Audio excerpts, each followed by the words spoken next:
नमस्कार सांग माने आज सकाळु सकाळु आम थोपी सहित मिसी आमे दुहे मल्ली फूल तोलिबाकु जाइछु। तापरे घर को आसी मु लागि जाइछि मोर प्रथम कामटी को धरी माने कि ठाकुर बासन मचामुची करिबाकु। ए कामटी मोर सबुदिनिया ताकु भल करी सफा सुतरा करि सारिला परे गाधोई सारी देखिला को आम गैस टी ना आज जम्मा भी जळु नाही। कोन होईछि के जानी। तापरे काहे केते समय अपेक्षा परे आमर मेकानिक भाई आसीचंती मरामती करिवा पई। केते सजबाजो करि सारला परे शेष को आम गैस टी जळी थिला।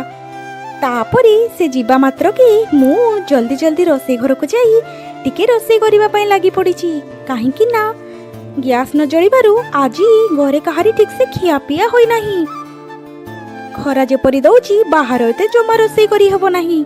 तापरे बाबू आसीबा मात्र के ताको टिके काखरे काखई दिन बेले मो जन्मामु डाकिबा शिखौछि। सतरे छोट छुआ मानको भुलेइबा केते जे सहज। जय जगन्नाथ।